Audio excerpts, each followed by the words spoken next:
નમસ્કાર મિત્રો, હું રાજેશ ભાસ્કર આપ સૌનું યુટ્યુબમાં આપણી આ ચેનલ પર સ્વાગત કરું છું. મિત્રો, આજે આપણે તારીખ 1 મે 2025ના કેટલાક મોસ્ટ ઇમ્પોર્ટન્ટ કરંટ અફેર અને અગાઉની પરીક્ષામાં પૂછાયેલા કેટલાક ઇમ્પોર્ટન્ટ પ્રશ્નો વિશે ડિટેલમાં ચર્ચા કરીશું, જે આપને આવનારી પરીક્ષા માટે ખૂબ જ ઉપયોગી સાબિત થશે. તો મિત્રો, આપ સૌ આ ચર્ચા સાથે જોડાઈ રહેજો અને વિડીયોને પહેલેથી લઈને છેલ્લે સુધી પૂરેપૂરો જોવાનો આગ્રહ રાખજો. તો ચલો મિત્રો, શરૂ કરીએ. શરૂઆત કરતાં પહેલાં જણાવી દઉં કે જો તમારે આપણી આ યુટ્યુબ ચેનલને સબસ્ક્રાઈબ કરવાનું બાકી હોય તો ચેનલને સબસ્ક્રાઈબ કરજો, નોટિફિકેશન બેલ આઇકોનને પ્રેસ કરીને, અને જો તમને વિડીયો પસંદ આવે તો વિડીયોને લાઈક અચૂક કરજો. પરંતુ તમારા જેટલા પણ મિત્રો છે એ બધા મિત્રો જોડે વિડીયોની લિંકને શેર કરવાનું ભૂલશો નહીં. તો શરૂઆત કરીએ. સૌપ્રથમ જોઈશું અગાઉની પરીક્ષામાં પૂછાયેલા ભારતની ભૂગોળના પ્રશ્નો, જેના જવાબો તમારે મને કમેન્ટ બોક્સમાં લખીને જણાવવાના છે. અને વિડીયોના લાસ્ટમાં જ્યારે હું તમને આ દરેક પ્રશ્નના જવાબ જણાવું ત્યારે તમારે ચેક કરવાનું છે કે તમે આપેલા પ્રશ્નોના જવાબમાંથી કેટલા પ્રશ્નોના જવાબ સાચા છે, અને જેટલા પણ પ્રશ્નોના જવાબ સાચા હોય એનો આંકડો તમારે કમેન્ટમાં લખવાનો છે કે 10માંથી કેટલા સાચા છે.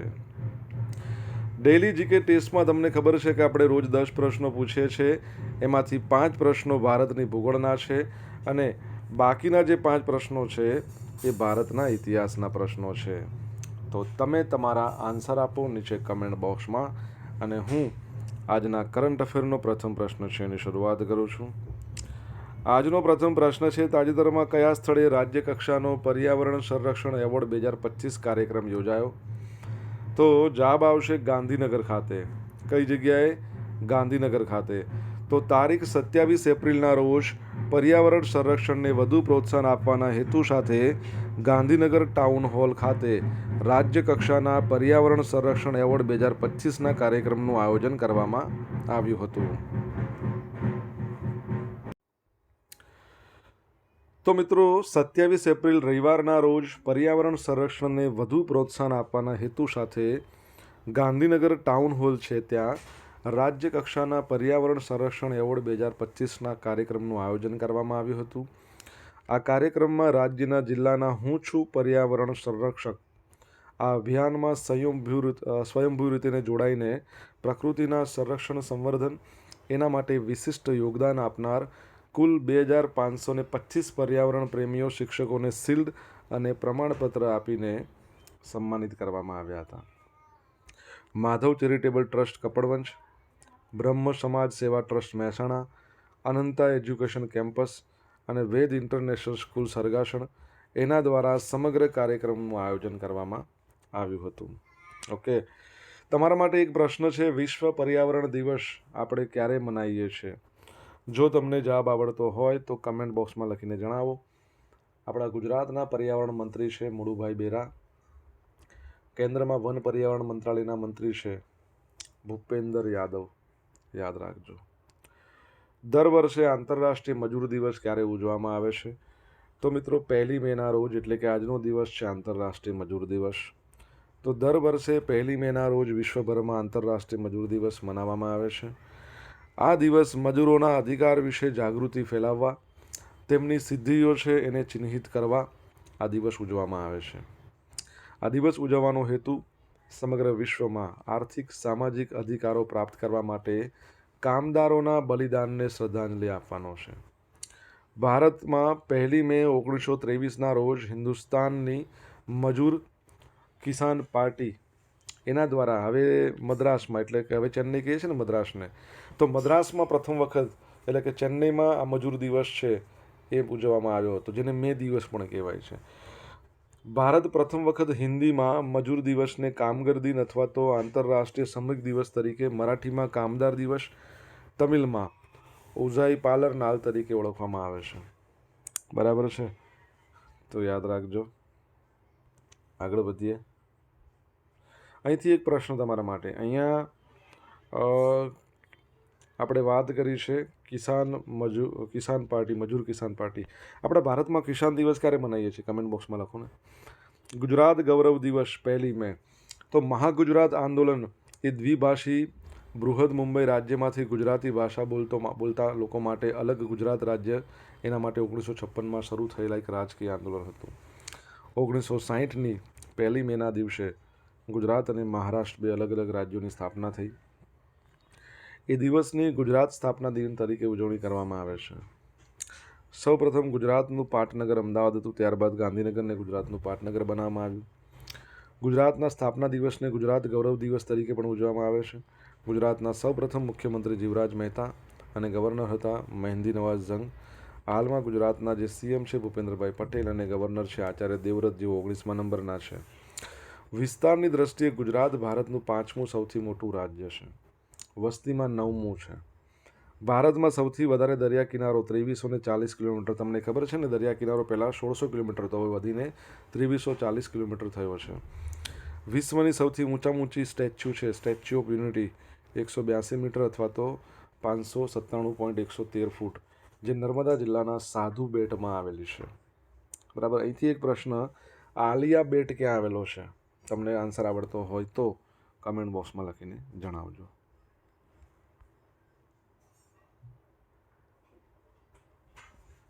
દિલ્હીમાં આયુષ્માન ભારત પ્રધાનમંત્રી વય વંદના યોજનાનો પ્રારંભ થયો. તો કેન્દ્રીય પેટ્રોલિયમ અને ગેસ મંત્રી છે હરદીપસિંહ પુરી અને દિલ્હીના મુખ્યમંત્રી છે રેખા ગુપ્તા. એમણે નવી દિલ્હીના ત્યાગરાજ સ્ટેડિયમ ખાતે આયુષ્માન ભારત પ્રધાનમંત્રી વય વંદના યોજનાનો પ્રારંભ કર્યો છે. આ પ્રસંગે લાભાર્થીઓને વય વંદના કાર્ડનું વિતરણ કરવામાં આવ્યું હતું. આ યોજનાને વૈશ્વિક સ્તરે આરોગ્ય મોડેલ તરીકે જોવામાં આવી રહી છે. બરાબર છે. તમને ખબર છે કે પ્રધાનમંત્રી જન આરોગ્ય યોજના 2018માં જે આવી હતી અને એ લાગુ કરનાર છેલ્લું 35મા નંબરનું રાજ્ય અથવા તો યુનિયન ટેરેટરી કયું બન્યું છે? તમને ખબર હોય તો કમેન્ટ બોક્સમાં લખીને જણાવો. મિત્રો, વિડીયો પસંદ આવ્યો હોય, ભણવાની મજા આવી હોય તો વિડીયોને લાઇક કરજો. તમારા મિત્રો જોડે વિડીયોની લિંકને શેર કરજો. આપણી બંને યુટ્યુબ ચેનલ રાજેશ ભાસ્કર 2ને સબસ્ક્રાઈબ કરજો, નોટિફિકેશન બેલ આઇકોનને પ્રેસ કરીને. જો તમારે ડેલી કરંટ અફેરની પીડીએફ જોઈએ છે, એ પણ રોજ, તો આપણી ટેલિગ્રામ ચેનલ છે એને જોઈન કરી લો. આપણી ટેલિગ્રામ ચેનલ છે એને જોઈન કરી લો. ડેલી કરંટ અફેરની તમને અહીંયા પીડીએફ મળશે, સાથે સાથે તમને પોલ્સ પણ અહીંથી મળશે. ઓકે. સિપ્રીની તાજેતરના રિપોર્ટ અનુસાર વિશ્વના ટોચના 5 સૌથી વધુ સૈન્ય ખર્ચ કરનારા દેશોમાં ભારત કયા સ્થાને છે? તો જવાબ શું આવશે? ભારત 5મા નંબર પર છે. શું છે? ભારત 5મા નંબર પર છે. તો તાજેતરમાં આવેલા Stockholm International Peace Research Institute એટલે કે સિપ્રી, એના રિપોર્ટ અનુસાર વૈશ્વિક સૈન્ય ખર્ચમાં 9.4% વૃદ્ધિ થઈ અને $2,718 અબજ સુધી પહોંચી ગયો છે. આ સંખ્યા શીત યુદ્ધ બાદની સૌથી મોટી વૃદ્ધિ છે. ભારત વૈશ્વિક સ્તરે 5મો સૌથી મોટો લશ્કરી ખર્ચ કરનાર દેશ છે, જે પાકિસ્તાન કરતાં 9 ગણો વધુ ખર્ચ કરે છે. વિશ્વના ટોચના 5 સૌથી વધુ સૈન્ય ખર્ચ કરનારા દેશોમાં જોઈએ તો America number 1, China number 2, Russia 3, Germany 4 અને ભારત 5મા નંબર પર છે. અને વિશ્વનું જે સૈન્ય ખર્ચના 60% તો આ 5 દેશો લઈ જાય છે. અમેરિકાની વાત કરીએ તો $997 અબજ, જેમાં 5.7%નો વધારો, વિશ્વમાં સૌથી મોટું સંરક્ષણ બજેટ છે. ચીન 7%નો વધારો, એશિયા પ્રશાંતમાં અડધો ખર્ચ એકલા ચીન દ્વારા. રશિયા 38% વૃદ્ધિ સાથે $149 અબજ, જીડીપી છે એનો 7.1%. જર્મની 28% વધારો, $88.5 અબજ. યુરોપમાં સૌથી વધુ ખર્ચ કરનાર છે. અને ભારતમાં 1.6%નો વધારો, $86 અબજ. બરાબર છે. ઓકે. અમેરિકા 11 ગણું વધારે ખર્ચ કરે છે. તમને ખબર હોય તો એક ગ્લોબલ ફાયર પાવર ઇન્ડેક્સ પણ આવ્યો હતો. તો એ ઇન્ડેક્સ પ્રમાણે ભારત એ ઇન્ડેક્સમાં કયા સ્થાને છે? તમને ખબર હોય તો કમેન્ટ બોક્સમાં લખીને જણાવો.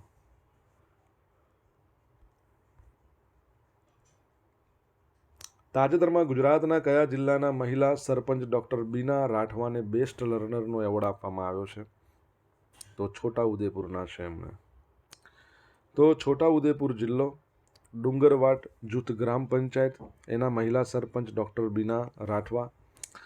તો બીનાબેન રાઠવાને દિલ્હી ખાતે જળશક્તિ મંત્રાલય છે એના જે મંત્રી છે CR પાટીલ, જેમણે નવસારી મહાનગરપાલિકા બની એના જે લોગોનું અનાવરણ કર્યું હતું, એમના હસ્તે બેસ્ટ લર્નરનો એવોર્ડ એનાયત કરાયો. નવી Delhi India habitat centre auditorium અને રાષ્ટ્રીય પંચાયતી રાજ દિવસની ઉજવણી પ્રસંગે જળશક્તિ મંત્રાલય દ્વારા સરપંચ સંવાદ કાર્યક્રમનું આયોજન કરવામાં આવ્યું હતું.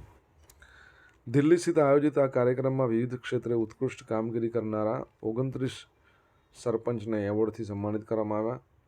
એમાંથી 4 એવોર્ડ ગુજરાતમાં પણ મળ્યા છે. બરાબર છે, તો યાદ રાખજો.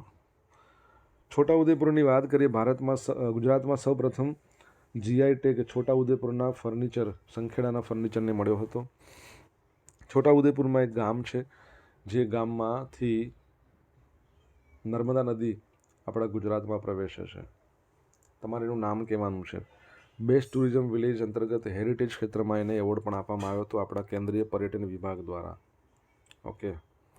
ભારતે બીજી એશિયન યોગાસન સ્પોર્ટ્સ ચેમ્પિયનશિપમાં પ્રથમ સ્થાને રહ્યું. તો તાજેતરમાં ભારતે બીજી એશિયન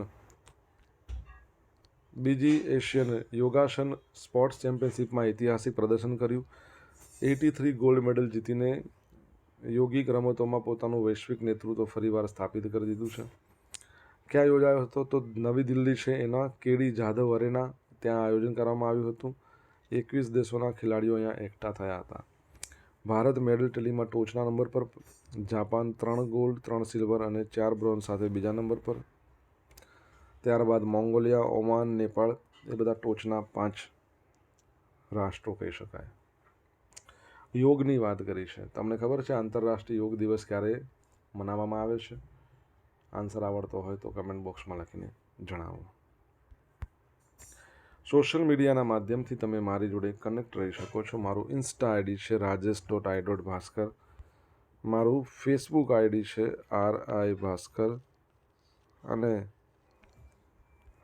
ટેલિગ્રામ ચેનલ છે આપણી રાજેશ ભાસ્કર, જ્યાં તમને ડેલી કરંટ અફેરની PDF મળશે અને પોલ્સ પણ રમવા મળશે. મિત્રો, જો ભણવાની મજા આવી હોય, વિડીયો પસંદ આવ્યો હોય તો વિડીયોને એક લાઇક અત્યારે જ આપી દો. બાકી હોય તો તમારા મિત્રો જોડે વિડીયોની લિંકને શેર કરો અને આપણી ચેનલ સબસ્ક્રાઈબ કરવાની બાકી હોય તો સબસ્ક્રાઈબ કરો, નોટિફિકેશન બેલ આઇકોનને પ્રેસ કરીને. કાયદા લખવા માટે પહેલીવાર AIનો ઉપયોગ કરનાર પ્રથમ દેશ કોણ બન્યો છે? તો જવાબ આવશે યુનાઇટેડ આરબ એમિરાત. તો યુનાઇટેડ આરબ એમિરાત છે દુનિયાનો પ્રથમ દેશ બન્યો છે જેને ફેડરલ અને સ્થાનિક કાયદાઓનો મુસદ્દો તૈયાર કરવા, સમીક્ષા કરવા, તેમાં સુધારો કરવા માટે કૃત્રિમ બુદ્ધિનો ઉપયોગ કરશે, એટલે કે આર્ટિફિશિયલ ઇન્ટેલિજન્સ. દરેક કાયદાકીય શબ્દને સમજી શકાય, એના પરથી શીખી શકાય છે. એ માટે નેચરલ લર્નિંગ મોડલનો ઉપયોગ કરવામાં આવ્યો છે. આ માટે ઘણા લીગલ ડોક્યુમેન્ટ ઉપયોગનો ટ્રેનિંગ માટે કરવામાં આવ્યો છે. અને એના આ એનાલિસિસ છે એના માટે AI દ્વારા ચોક્કસ ડ્રાફ્ટ તૈયાર કરવામાં આવશે. મશીનના ઉપયોગથી માનવ દ્વારા થતી કેસ પક્ષપાતની શક્યતાઓને પણ દૂર કરી શકાશે. યુનાઇટેડ આરબ એમિરાત, બરાબર છે. આબુધાબી એનું કેપિટલ છે. શેખ મોહમ્મદ બિન જાયદ અલ નાહયાન એના પ્રેસિડેન્ટ છે. શેખ મોહમ્મદ બિન રાશિદ અલ મખતુમ એ તેના પ્રાઇમ મિનિસ્ટર છે. આબુધાબી છે, તમને ખબર છે, વિશ્વનું 8 વખત સૌથી સુરક્ષિત શહેર રહેલું છે. બરાબર. અને દુબઈની અંદર તમને ખ્યાલ હોય તો આપણા ભારતમાંથી એક IIM છે ને એ પોતાનું કેમ્પસ સ્થાપવાની છે. તમને ખબર હોય તો કમેન્ટ બોક્સમાં લખીને જણાવી શકો છો. આગળ વધીએ આપણે. આની કરન્સી છે UAE દિરહામ, બરાબર છે. સુદીપ્ત ઘોષ ગુજરાત ઝોનના એડિશનલ PF કમિશનર તરીકે એમની નિમણૂક થઈ ગઈ છે. ભારત સરકારનું શ્રમ અને રોજગાર મંત્રાલય, જેના મંત્રી છે મનસુખ માંડવિયા, તો એના હેઠળની વૈધાનિક સંસ્થા છે employees provident fund organization, EPFO. તો EPFOની વાત કરીએ તો 1952માં એની સ્થાપના થઈ, બરાબર છે. રમણ કૃષ્ણમૂર્તિ એના કહી શકીએ કે PF કમિશનર, બરાબર છે. ઓકે. અને નવી દિલ્હીમાં હેડક્વાર્ટર આવેલું છે. તો તો EPFના હેડ ઓફિસ દ્વારા જારી કરેલા આદેશોના સુદીપ્ત ઘોષે 11 એપ્રિલ 2025થી Gujarat zone additional central provident fund commissioner તરીકેનો ચાર્જ સંભાળ્યો છે. 1999 બેચના તેઓ અધિકારી છે અને તેમણે આસિસ્ટન્ટ પ્રોવિડન્ટ ફંડ કમિશનરના કેડરમાં નિમણૂક મેળવી હતી. 1998ના બેચના અધિકારી. તમને ખબર હોય તો આપણે અગાઉ ભણ્યા હતા કે PFRDA એના નવા અધ્યક્ષ કોણ બન્યા? કમેન્ટમાં લખો જવાબ આવડતો હોય તો.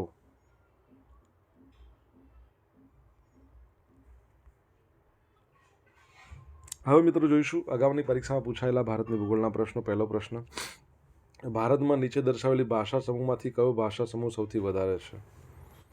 તો આર્ય. ઓરિસ્સામાં નીચે દર્શાવેલી ખનિજો પૈકી કયા ખનિજનું ઉત્પાદન સૌથી વધારે છે? બોક્સાઇટ. કોફી ઉત્પાદનમાં ભારતનું વિશ્વમાં સ્થાન કેટલામું છે? 7મું. વર્ષ 2011ની વસ્તી ગણતરીમાં ભારતની શ્રમજીવી વસ્તી સંખ્યાને કેટલા મુખ્ય વર્ગોમાં વહેંચવામાં આવે છે? તો 4. સિંધુ નદી ભારતના કયા સ્થળ પાસેથી પાકિસ્તાનમાં પ્રવેશે છે? તો યાદ રાખજો, ચિલ્લડ. હવે મિત્રો જોઈશું અગાઉની પરીક્ષામાં પૂછાયેલા ભારતના ઇતિહાસના પ્રશ્નો. પહેલો પ્રશ્ન શું છે? હિન્દ સ્વરાજ ઇન્ડિયન હોમ રૂલના લેખક કોણ? મહાત્મા ગાંધી. ભારતમાં પહેલું નિર્મિત ભારત માતા મંદિર કયા સ્થળે છે?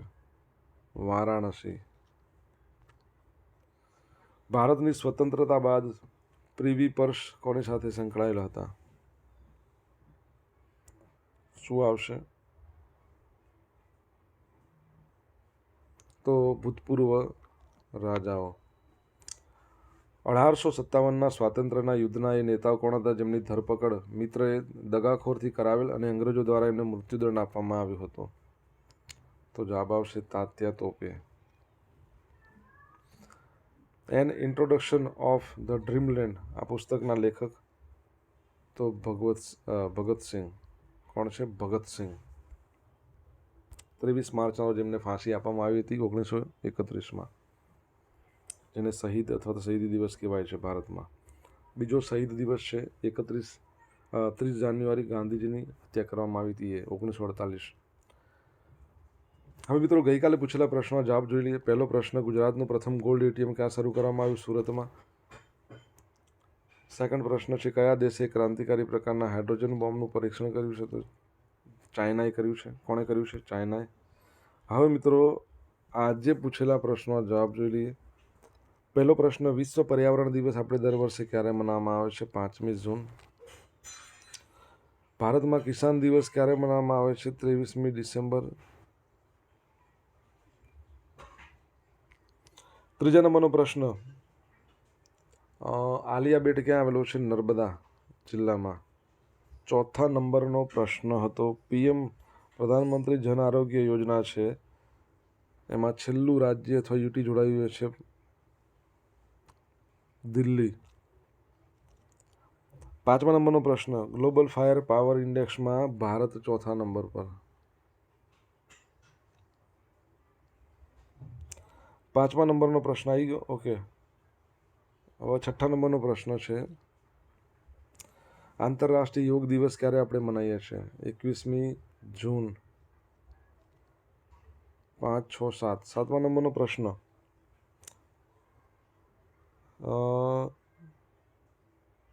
એક પ્રશ્ન, ઓકે, નર્મદા નદીનો ગુજરાતમાં પ્રવેશ હાંફેશ્વરથી થાય છે.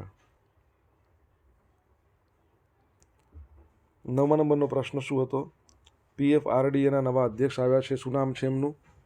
તો PFRDAના નવા અધ્યક્ષનું નામ છે S. રમણ. ઓકે, આ યાદ રાખજો. હવે મિત્રો જોઈશું